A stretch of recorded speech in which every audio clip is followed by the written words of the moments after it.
All right, welcome back to my Sunday scores video. It is Sunday. It is 95 degrees right now, heading towards 100. I'm in kind of a melancholy mood. I'm house sitting, dog sitting.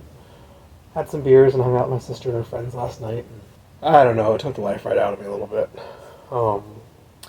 Went to the Sunday salvage sales and got some stuff we're going to go through. I was in a melancholy mood and I barely dug and I just didn't see anything new and I wasn't that excited and I almost thought I wasn't going to get anything today. I really thought I wasn't. A few bikes came out. There's a lot of bikes, and some people grabbed some pretty good bikes. Some bikes I would have bought if there wasn't a mad rush. There's a lot of people there today. And a lot of people I've never seen before, or very often, who got some great scores I missed. And I was like, ugh, I wish I was in a stronger mood. I could barely dig through stuff. People started feeling bad for me, because I'm like, ugh, I'm not seeing anything. I'm in a mood. So people started giving me things. It's like, here, you want this? Here, you want this? Because they were getting all the good scores. So I got that, and then Carl did come out. He's like, hey, I put a bin out just for you, even though some other guys were going through it. But I went through and I got some stuff. And while I was doing that, I missed some bikes. There was a Trek 1200, red alloy carbon fiber 80s road bike with an all gray 105 8-speed group in mint condition. A kid grabbed. And I was like, oh, and he's like, oh, I don't know. I'm like, if you don't get it, I am. That bike's mint. It's worth fixing up. He got it. One of the other guys who gets a lot of the old stuff too, he found a bike. I was jealous of it. It was some ugly frame, and someone put some super upright adjustable stem and flat bars on. But other than that, it was all Shimano 600 Ultegra in pretty decent shape. So we got that. I was like, oh, I'd have got that too. He got a mountain bike I probably would have got. It was 25-year-old whatever mountain bike with Dior XT stuff, the ugly 9-speed stuff, but it was in good shape. I would have got it just for parts, so he'll probably fix it up, which is good. So I was like, I'm not going to get anything. And then finally he's like, hey, you want these cranks? Found these cranks. I don't really care. I was telling him about these race face cranks that are on that mountain bike. I was like, dude, this crank's worth $80. He's like, nah. I'm like, yeah. So you these. Apparently these are the good ones. They're light. Race face Deuce or Duo XC. And then my friend BMX Gary, he found the handlebar and stem that obviously came off this bike. So it was a race face bar and stem. It was also the DEUS XC bar and stem, and it had XT shifters and brakes and a rear derailleur and cables and housing still on there. I heard these ones are pretty light and pretty easy to mangle. The cranks touch the spline, so I have to pull these apart and make sure that the crank's not damaged or blown out there. And that's pretty normal on most cranks, That's why I like to get damaged, not put on tight enough or ridden too hard. But the rings look, they're a little dirty. They don't look worn out. They look like they have some use, but not worn out. And they're 175s, and they're black, and they say race face, and they got the rings, 9-speed, 104, 9-speed, patent shift technology. So I was like, okay, one thing. And then, Carl brought out this other bin. While he was bringing out the bin, I was digging through an actual bucket of just straight up beater recycling and found another one of these Salsa crossing guard rings. This is kind of beat. It's kind of beat. I mean, it's got a little bit of wear. It's a little ground on the outside. I was looking at it. It looks like it's perfectly flat, or at least close enough. I wouldn't have put this in the recycling, so I'll clean it up. It's another 130 bash guard for a 44 tooth max. This will look great with a 38, 39, 40, 41, 42. It'll be fine for whatever tooth for making a 130 cranks into a 1-by setup. Or you could use a triple crank and put this on the outside and make it a compact double to use the middle ring and the small ring, which is also totally fun and cool. But yeah, I'm getting a lot of these Salsa crossing guards lately, and I haven't sold the last one. Keep being like, oh, I can get $40 using the internet. I got 20 for one. I got 20 for another one. We got returned it because the wrong BCD. I put it up to 38 and got it. I think I got 38 for another one. Can I get money for them? Maybe. Will I? I don't know. The last one still sitting around for weeks, hasn't sold. Tucker's licking my bike parts. I dug around. There were some other chain rings and stuff, and most of them were worn out. In a bag in the back of their truck, there was this set in bubble wrap, taped up together. I was like, oh, but 3 people picked up and dropped them. That must be a nice set of chain rings. And I undid the bubble wrap and looked, And 2-frame. Why is there a piece of tape on here that says 2-frame? I don't know. Maybe it's like 2-blade. But the outer ring was pretty mangled from chain rub from the derailleur being not adjusted right, so the chain is just grinding on the back. But this little inner ring looks pretty nice. It's just a stamped steel like 105 or RX 100 or whatever era BioPace inner 130 BCD 42 tooth ring with tape on it. There is nothing wrong with it. It is totally usable. Someone will be happy. I've been selling a lot of BioPace stuff lately. You don't get tons of money for it, but I can definitely get 15 to 20 bucks per ring. So it's like, why not grab some nice BioPace? 42 road ring. Someone wants it. When we were digging through that bin, another kid who hit the bin grabbed this and pulled it out and showed me. He's like, oh, a Tektro 559, handed it to me. I'm like, oh, you're giving this to me? He's like, yeah. I'm like, oh, that's great. These are like one of my favorite. Thanks. He's like, oh, I know. I watch your videos sometimes. It's like, oh, that's wild. I had no idea. You know, it's got a little surface rust in the front. That'll clean up, a little brass brush and, you know, some degreaser. And you can always rub it in with a little oil or something to keep it from rusting right away. So it's not the end of the world. It's got replaceable Tektro pad holders. The pads in it are like not worn at all. They feel pretty soft. It looks like it's nutted. And then a minute later, he pulled out and found the other one too. Oh, okay. I think this is a lie. I think this is the old conversion where you put a recessed nut on the rear and then you put it on the front of the bike. You take the front and you put a regular nut and put it on the back. So this is a set of recessed brakes, but complete. A little cruddy, black. They're not scuffy though. This stuff will clean up, and you know, it's probably left in someone's yard on a bike forever. But this will clean up and be nice. This is their long reach. This is amazing for old Schwinn's. This is amazing for a lot of old bikes. When you switch from 27 to 700C, this works great on 700C bikes when you're converting to 650B. And it's got enough clearance for the fat tires too.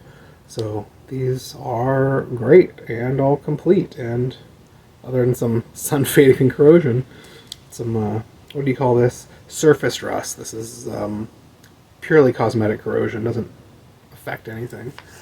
So this is nice for a nice usable bike or a beater or whatever. In that bin I also found this slightly scruffy LX derailleur with a completely mangled limit screw, but I've always got dead derailleurs I can steal a limit screw from. Pulleys don't look like they actually have that much wear. I mean, it's pretty medium. You know, this is pretty alright. This seems wrong and weird to me though. One of the screws usually back here. This is usually down over here, so someone's done some goofing with this derailleur. I'll need to sort that out. I've got a C-clip I can pop off and probably move this around and pop that C-clip back on. Or I don't know, whatever. Yeah, 8-speed LX, black. I was digging around, it's still all scruffy stuff. Here's a real dirty, kind of scruffy 105 rear brake. Nothing special, almost not worth getting. If I didn't have that big parts washer now, I wouldn't have got it. And I just found this 105 rear derailleur. So this is that bike, that guy who bought that beautiful track with mint condition, all this gray 8-speed 105 stuff, but like clean and mint. Someone put that thing in their garage 30 years ago and never rode it again.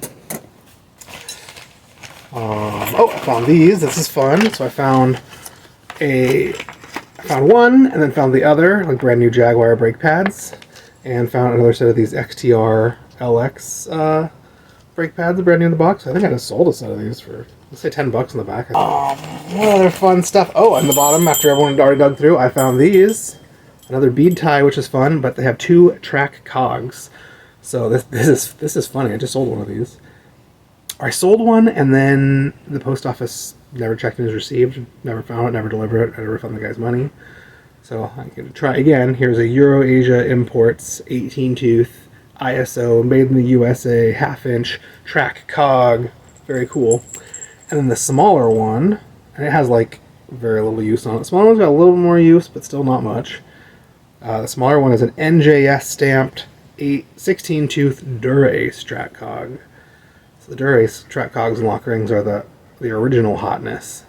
And then these Euro-Asia ones are real hot too. And then a bunch of brands started making them surly and all this stuff. And then all that stuff's fine. Found a bell. Why not? I just had one just like this. I just put on the neighbor's bike I did the other day. Her old Schwinn that we cruiser barred it out.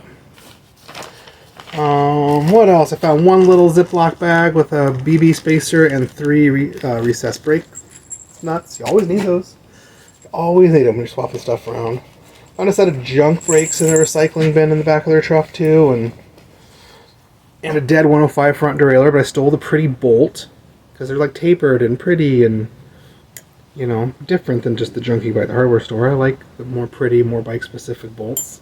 So I stole the bolts off a dead front derailleur. It had been riding in the cross-chain position and just had a giant gouge, just ground on the inside. It was not going to shift well. It was not worth playing with. Found a set of junk brakes in the recycling. No one cared about them, so I stole the recessed bolts off of them too. I grabbed this one set of stays. This is a half of a set of stays. This is for the walled baskets. They make these in double sets like this now that are bolted together, so you can adjust them to get your basket level. It's pretty cool. I prefer the regular stays. They're a lot thinner and lighter, and they're not doubled up. And I usually just cut them down wherever the basket says level and smash them in the vise and drill a new hole. These are cool. These half stays will probably be fine, especially when mountain baskets like to lowrider, like mid-fork eyelets instead of down to the dropouts. This is totally enough. You can just smash this end in the vise and then bolt it onto the little hanger deuter from the basket. And we just did that on Avery's bike, that Trek. I got the Sunday salvage sales a while ago for $40, and we fixed up. And we had a second wrench party on it. It didn't bother to film it, because we're just doing a couple little things, and we should have filmed it. But we moved his basket and just had these completely doubled up. So I really could have got away with just using half of these on that. And if we move it, maybe I will. Maybe I'll take the other half off. Have a whole set. There's another set of silver ones too, but I had like 3 sets of the silver ones at home, so I couldn't. This is the last thing, another bead tie. I love these reusable bead ties. I don't know if you know about these. So they work like a zip tie, but they're beads. So they pop through and then clip into place. And when you want to reuse them, you just pop them out and take them off. So you're not wasting zip ties like crazy. These things are great. Bike nerds always have these. A lot of shops always have these. I grab every one that comes on apart. I find them randomly on the floor. I got this weird little bag. It says Cambium rivets. So I think this is for the Brooks Cambium saddles. And I looked in here, I'm like, do I even care? I don't really mess with Cambiums. All of a sudden they're popular now. You can get them used everywhere for, I'd say cheap, but it's not true. They're still kind of expensive. But I looked in here and I swear I saw a logo on one of them. There it is. So this is nerdy. I don't know if you can see this, but it is the Breadwinner Cycles logo on the tip of a Cambium. So it's got a little CR on one of them with a picture of the Cambium. Probably won't focus to be able to see that either. CR, picture of the Cambium. And the other 3 are just black. And there's 1, 2, 3, 4, 5 bolts. And there's a little probably T20 or something. Oh yeah, T20. Torx wrench for the little bolts. This is cool. If I had a Breadwinner and wanted to use a Cambium, I think this was super cool. Breadwinner's kind of popular. I just closed the big shop. But he's still building out of his garage. Just moved down to a little shop and his home shop. There's a bunch of Breadwinners out there. I'll see if somebody wants this. It's cool. And then, as a joke at the end, I was just standing around for 20 minutes. I was staring at this old French bike. Really crappy old Giton, but it had CLB flat bar levers. It had some nice old fenders. The Honjos are clearly like the fenders that Honjo copied the old French fenders. They're beat. They could have been brought back mostly. They have 27-inch wheels. And the CLB levers, I think, were oversized. I don't think it was for a 22.2 bar. I think the bar was like oversized, dumb French stuff. So I stared at it for 20 or 30 minutes 2 or 3 times and gave up and did not get it. And then as a joke, old BMX Gary's like, what? There's still a quill stem here. I thought you got all the silver quill stems. I was like, no, I don't need every quill stem. And I was looking at it. I'm like, it's nothing special. It's one of these dumb SR customs. And I was like, you know what? I don't have any. I gave everything away. I really probably could have used this for a build the other day, so I bought this quill stem. $2 a pound. This is probably like a $5 stem. Very expensive for an SR. They come free on bars all the time. That is it. That is all I got. I did email a guy about some Yakima roof racks. So like I got my stepdad can't drive anymore, and he gave me his old 2004 Subaru, and I've been cruising that around a little bit, buying bike parts and being lazy. And it's got like the round bar roof rack, but it had racks, but my mom gave them away for some reason before selling the car. So there's 6 or 7 people on Craigslist and Facebook Marketplace who have some of the Yakima roof racks that I think go to it, and some of them have all the hardware and some don't, some this and some that. I don't really understand that stuff. I've never messed with racks. People used to come in the shop all the time asking me about putting car racks on my car. I'm like, I don't know, I ride bikes, I don't drive cars. They're like, what? Your bike shop? I'm like, yeah, I work on bikes, not cars. I don't know. Guys on Craigslist are in the $25 to $125 range all over the place, but hopefully tomorrow when it's 102 degrees out, I have to run home to pack my eBay real quick anyways.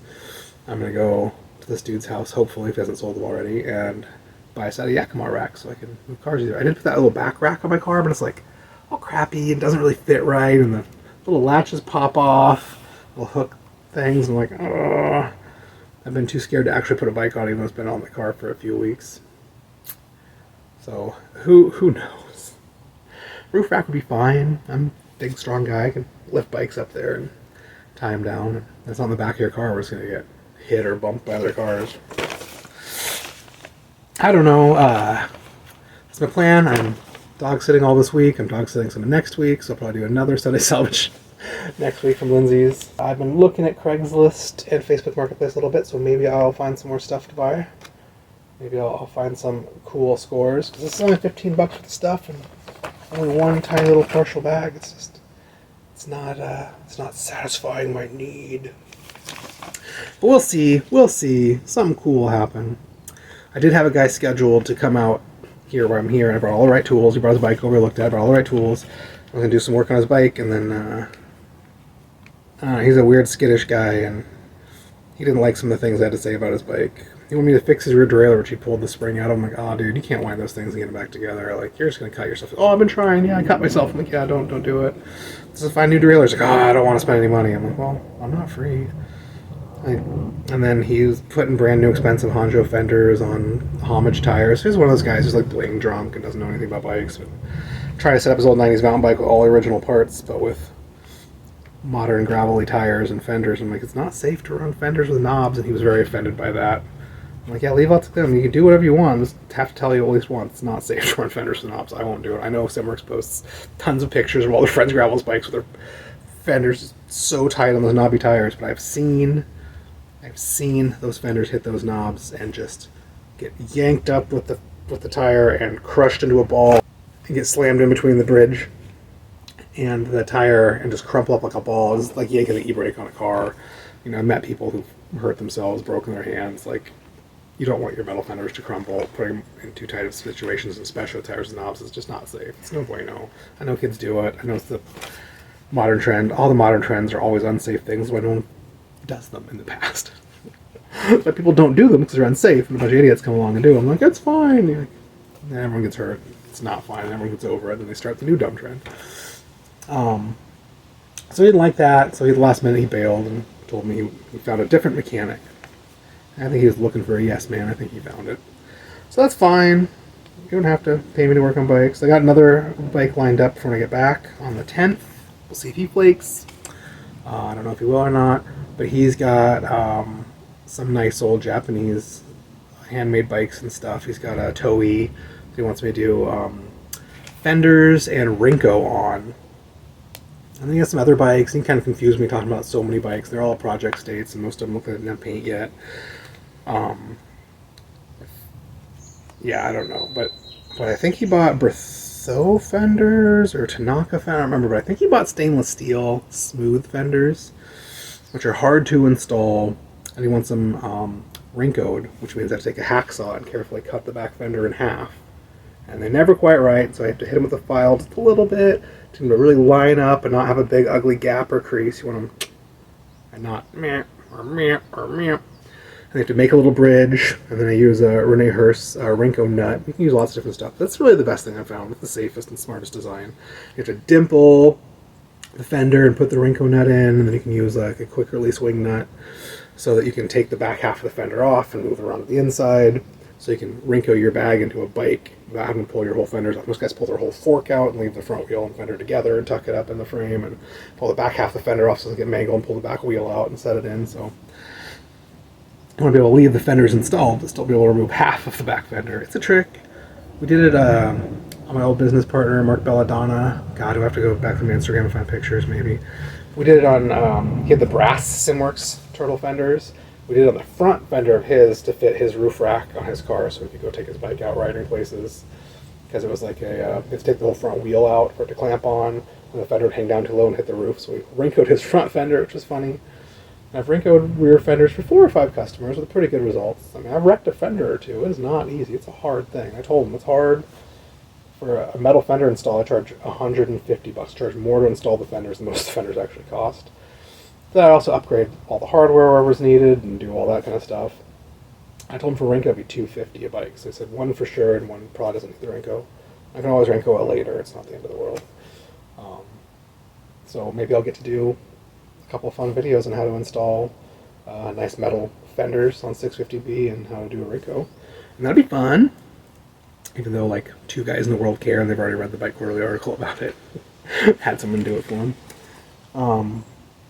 But that is it for this week. It's a real mellow week. I'm just sitting here reading my Jack Kerouac On the Road book, which I haven't read since I was like 17, and getting a whole different vibe out of it and really enjoying it.